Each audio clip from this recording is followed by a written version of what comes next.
When you look at some of these beautiful mosques, the irony of that is that many, many, many of these mosques were built by Armenian Christians because the Shah Abbas invited the Armenians. They were being persecuted. Remember I talked about how the Byzantine Empire was actually like persecuting Christians? And so they often went to the Islamic world where they weren't going to be persecuted because they're dhimmi, they're protected ones.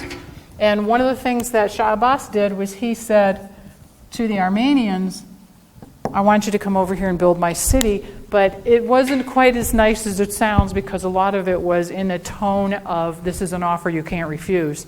You Armenians will come here and you will help me build my city, but I will then protect you. So you come over here and you build my city and I will offer you protection. So to this day, I mean, I was in Esfahan in 2005 and there's a thriving Armenian community there because it's from the 17th century till today, Armenian Christians. And they're Gregorian Christians, and it's very interesting because they have churches that look kind of like a mosque when you get inside. So anyway, and in fact, I think I have a connection on the web to that. But objects for daily use, I just wanted to kind of show you some of the stuff that's going along the Silk Road, and then how I had mentioned that artwork can go into anything. This is a box for pens and pencils over here. This is a comb for the hair, which then goes right into Spain. So you get the women with the big combs, with the black combs, with the black veils over them. That, I can't remember the name for it, but the Hispanic women loved those. So that actually ends up showing up in Spain and then in South America as well. Okay, I wanted to go through something called Doorways to Islamic Art. And this is a book that's very helpful if you want sort of a resource. Let me pass this around. This was written by somebody named Sylvia Godlas. And she did this thing called the Doorways to Islamic Art and looked at some of the different aspects of art and architecture within the Islamic world that you will see often over and over again. One of them is tessellations. And this, I had mentioned before, just a repeat pattern that can go on and on and on for infinity. And it's a symbol of infinity, too. And again, I told you, when you go back to the madrasa, look at the floor, because you're walking over tessellations in that building whenever you're over there. Okay. So I'm not going to go into this too much, but because again, it's kind of obvious what you're looking at here. But different size. This was called a fish scale tessellation over here. But it's one of the signs where you sort of know you're getting into the Islamic world when you see these. And then, of course, this shape of the door over here as well. There's also something called complex star polygon, which is a fancy name for saying a fancy star. Okay, complex star polygon. But one of the things to notice is here's a four-pointed star. This one I believe was 16. I counted that one as 16. And one of the things that's really interesting is to talk to your students about how if they're half an inch off, it's totally messed up. I mean, in terms of the mathematics here, can you imagine, this is a ceiling. So can you imagine starting over here and eventually you're half an inch off, you're going to end up like that in the end and go, oh my God, we just messed it up, rip it out, take it out, do it again. And one of the things that I kind of like to mention is I had students at Sidwell do a design that they went and they measured a pillar in the cafeteria. And I said, okay, now make as if you're making little tiny pieces to go around that pillar, but you have to meet on the other side.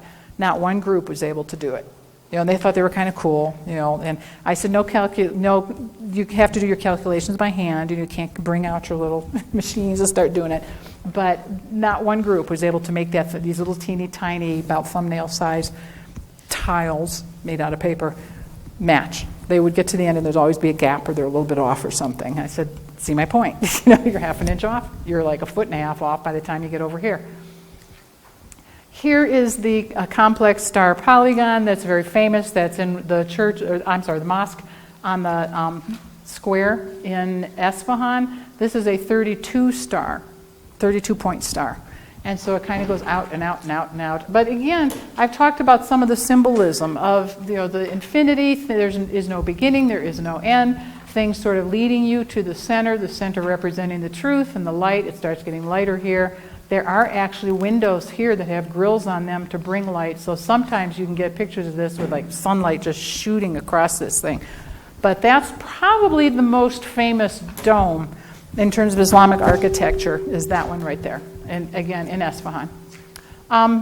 I thought this slide was interesting, and this is in the unit right over there that's going around the room, the Doorways to Islamic Art.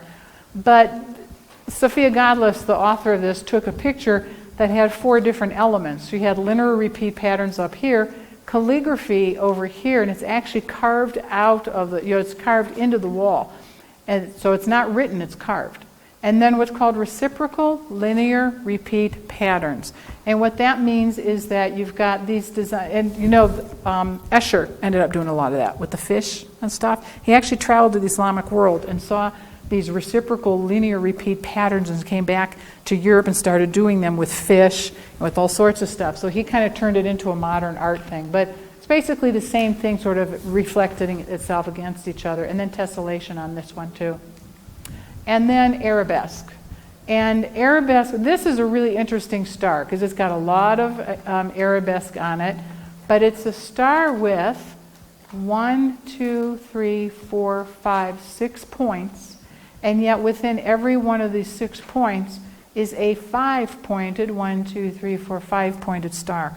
That is really difficult to pull off in terms of mathematics. So if you look at this circle, you've got 6 stars. It's a 6-star polygon. 1, 2, 3, 4, 5, 6. Within each star, because you were looking confused, man. Within each star is 1, 2, 3, 4, 5-point stars. Really complex. Okay. And then also you get a lot of arabesque that's very, very tiny, little tiny pieces that are inside, so it gets kind of elaborate. And then calligraphy. Also, keep in mind that Islam is a religion of revelation, so written work is considered particularly important to the religion, the calligraphy. And if you listen to the Quran being recited, it's very, very rhythmic. And if it's written, it's very, very rhythmic. So it's kind of neat the way that the written language represents the rhythm and the patterns and the mathematics of the spoken language.